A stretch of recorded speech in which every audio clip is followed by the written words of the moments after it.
Voilà de quoi on va parler aujourd'hui. Ceci est une couverture, mais vous pouvez vous demander pourquoi les couleurs sont dans un ordre si aléatoire. C'est que c'est une mood blanket. Donc une mood blanket, c'est un dérivé des temperature blankets. Et ça, c'est une couverture qu'on crochette, il me semble, soit avec la moyenne de température par jour, soit avec la température la plus haute de ce jour-là. Et donc, normalement, ça fait un beau dégradé du plus froid vers le plus chaud au milieu de l'année, puis à nouveau plus froid. Mais donc ça, c'est pas déterminé par la température, mais par mon humeur de chaque jour. Comme vous pouvez voir, je l'ai bientôt terminé, et pendant qu'on papote, je vais terminer la dernière bordure tout autour, qui correspond donc à mon humeur du jour 365, donc du 31 décembre.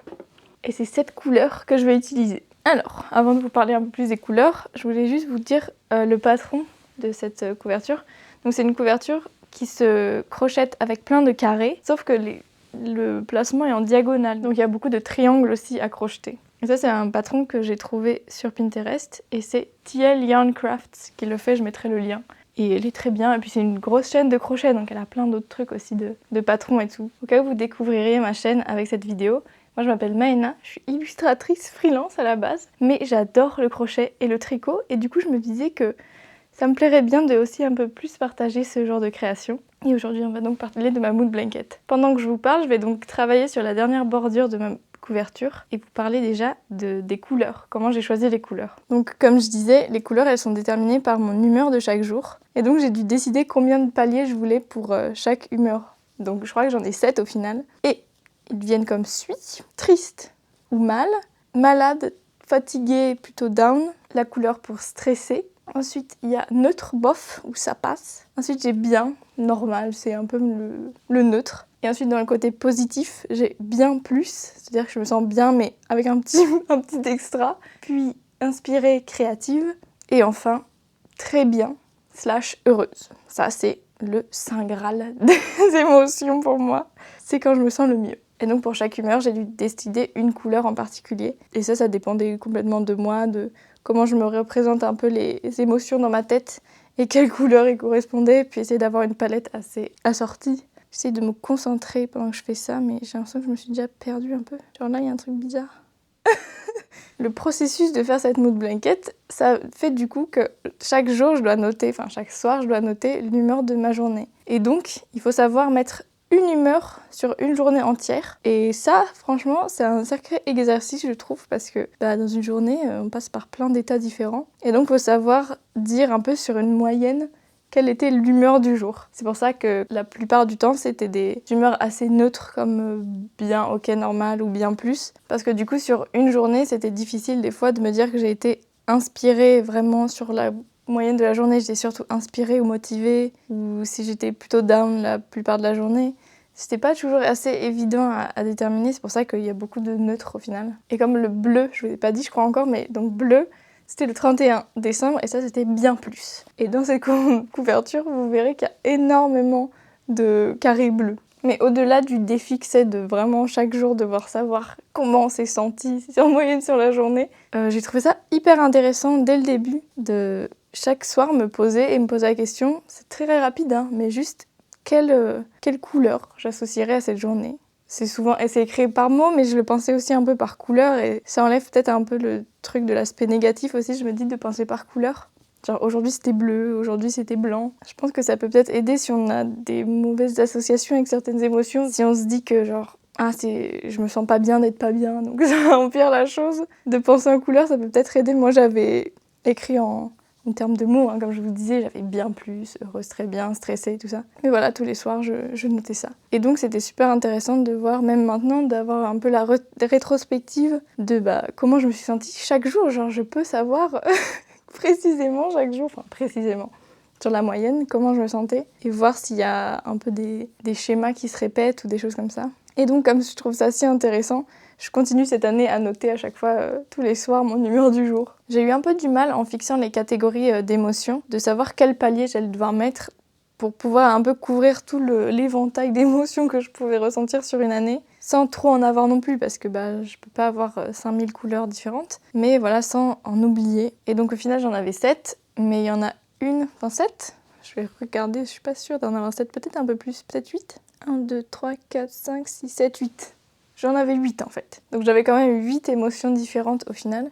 Mais il y en a une que je pense que j'aurais bien aimé rajouter, c'est sensible. Parce qu'il y a des journées que je me sens pas spécialement mal ou quoi, mais je me sens un peu plus sensible à tout ce qui se passe dans ma vie, dans ma journée et tout.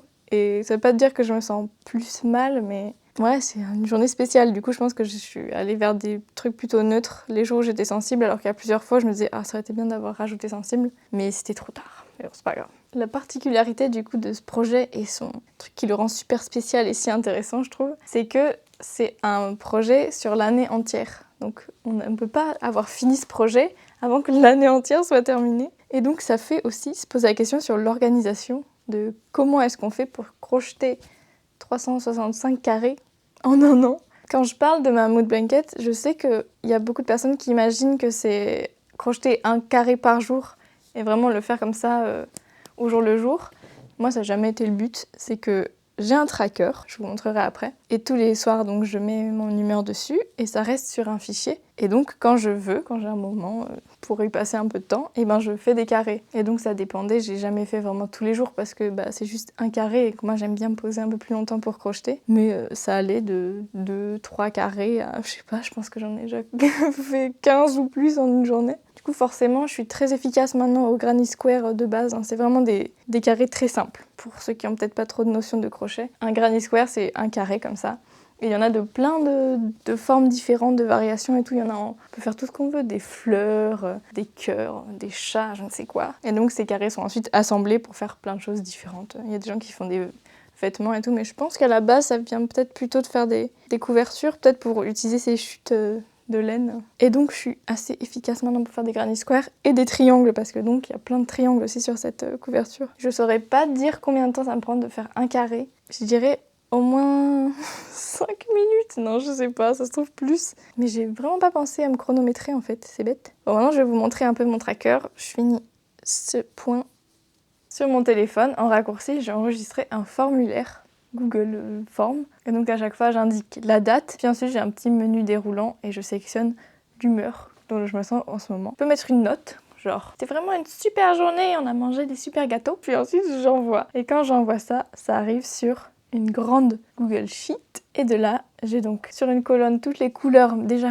codées en couleurs. Donc je sais exactement quand je suis fatiguée par exemple. Visuellement, je vois que c'est rouge, donc je peux prendre la pelote rouge. Et ensuite, je peux cocher à droite quand c'est terminé. Et c'est tout. Et donc c'est très simple. Quand j'ai envie de crocheter, j'ouvre ce petit formulaire, puis je regarde ce que je dois crocheter, où j'en suis et tout ça, et je coche au fur et à mesure. C'est aussi simple que ça. Pour moi, ça a été un projet vraiment très fun à faire, parce que c'est quelque chose que j'ai toujours sous la main. Au fur et à mesure des jours, je vois un peu qu'est-ce qui va arriver comme couleur à utiliser et tout ça. Des fois, genre, surtout au début de l'année, quand j'avais pas encore eu toutes les émotions différentes pour toutes les couleurs, j'étais rien trop contente de juste, par exemple, le premier jour où j'étais malade, que j'ai pu utiliser la couleur rouge, rien pour ça, j'étais ça m'était un peu du baume au cœur de me dire je suis malade mais au moins je vais pouvoir utiliser la couleur rouge. Et ouais, c'est un peu un projet, voilà, c'est vraiment mon projet de l'année 2023 et je vais garder cette couverture bien sûr et ce sera toujours lié à ça et c'est vraiment trop bien d'avoir toujours un projet sous la main à pouvoir crocheter quoi. Parce que j'ai besoin d'occuper mes mains dès que je regarde un film ou quoi. Et donc ça c'était parfait parce que du coup j'avais toujours quelque chose. Même des fois c'était frustrant parce que je finissais trop et donc j'avais trop d'avance et donc quand je voulais crocheter j'avais 1 ou 2 carrés à faire et donc c'était pas cool quoi, je voulais avoir du retard pour pouvoir crocheter à fond. Il y a quelque chose que j'ai pas encore fait mais que je vais faire très bientôt dès que j'aurai fini cette bordure, c'est de savoir combien cette couverture m'aura coûté en pelote parce que j'avais l'impression de toute l'année retourner au magasin pour racheter des pelotes à chaque fois que j'en avais besoin, surtout du blanc et du bleu. C'était terrible et vraiment mon porte-monnaie là, il a chauffé à cause de ça. Bon, il faut que je termine cette bordure, j'arrive presque au premier angle. Il reste encore du coup 3 autres côtés à faire. J'ai terminé ça, je vais peser la couverture pour savoir combien elle m'a coûté et puis on se retrouvera à ce moment-là. Et moi maintenant, je vais me plonger dans le crochet à fond en regardant une petite série et ce sera mon après-midi cosy. Voilà, à bientôt.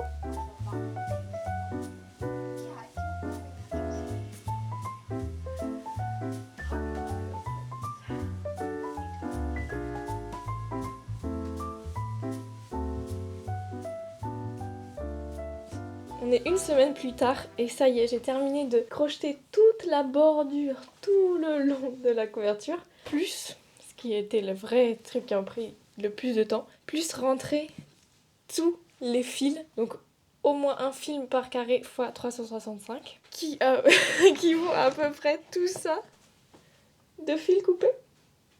Donc pas mal. Ça a pris très longtemps. Et donc maintenant que j'ai tout fini, que j'ai utilisé toute la laine qu'il fallait pour ce projet, je vais pouvoir compter combien ça m'a coûté. J'ai très peur. Je viens de peser la couverture. Elle fait 1300 grammes. Et sachant que chaque pelote pèse 500 grammes, j'ai utilisé 26 pelotes. Et je vais vérifier combien elles me coûtent. Parce que c'est là. Oui. Alors... Ces pelotes coûtent 4,29 € chacune. Oh, mon Dieu. Sachant que j'en ai eu quelques-unes en solde, mais ça va s'équilibrer parce que il m'en reste que j'ai pas utilisé, qui sont pas là-dedans, mais que j'ai quand même dû payer.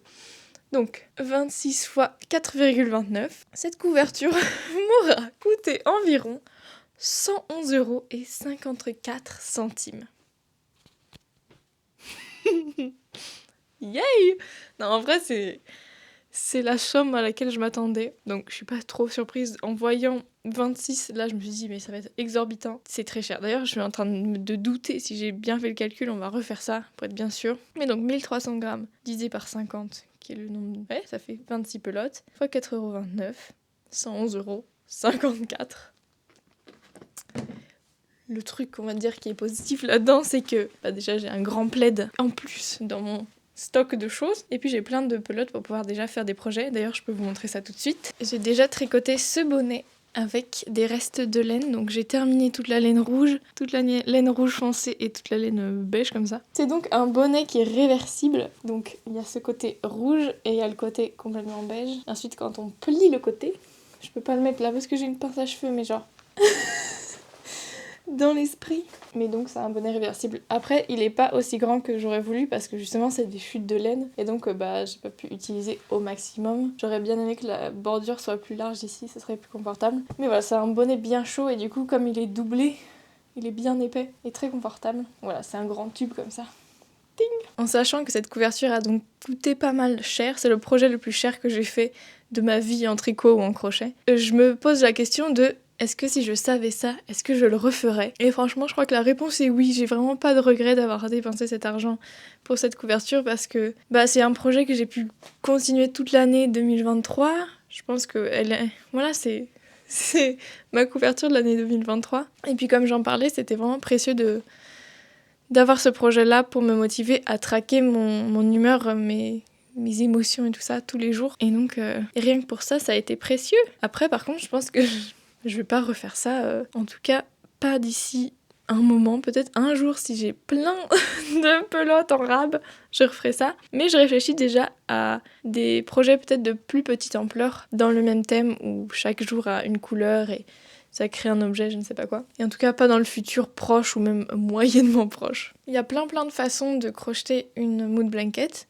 La façon de trouver les patrons, c'est de taper temperature blanket parce que c'est le truc qui est fait le plus souvent. Et donc de voir voilà, tout ce qui peut être fait. Et peut-être essayer d'être créatif en imaginant un autre objet, sachant qu'il faut quand même que ce soit un objet qui soit en 365 parties différentes. Mais voilà, j'ai bien envie d'y réfléchir et peut-être un jour faire quelque chose avec ce que j'ai traqué pour cette année-là pour l'instant. Faudrait que je mesure la couverture, je vais afficher la taille ici. Mais elle est vraiment grande et elle suffit bien à couvrir mon corps en tout cas, genre quand je suis allongée.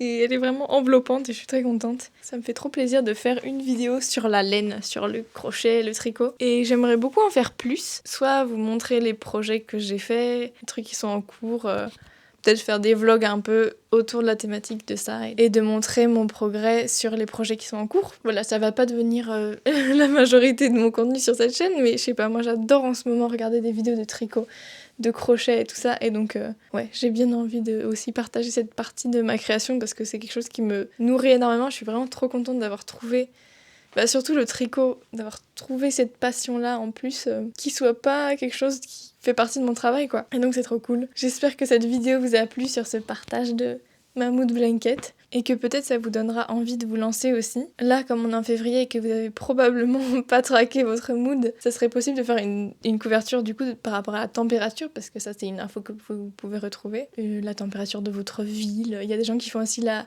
température de leur année de naissance dans leur ville de naissance, qui peut être fun. Mais sinon, pour l'année prochaine. C'est dans longtemps, hein. Vous avez le temps de penser à le patron que vous voulez suivre, les pelotes de laine que vous voulez acheter, les couleurs et tout ça. Enfin bref, c'est un partage tardif sur ma mood blanket, mais ça m'a fait plaisir de faire cette vidéo. En tout cas, merci d'avoir tout regardé. Vous pouvez aimer la vidéo et me laisser un commentaire, et puis vous abonner si vous voulez aussi suivre ma chaîne, qui d'habitude parle plus d'illustration, mais peut-être que je vais partager un peu plus sur le tricot. Je vous souhaite une belle journée, belle soirée, belle nuit, je ne sais pas à quelle heure vous regardez cette vidéo. Et à bientôt, bisous!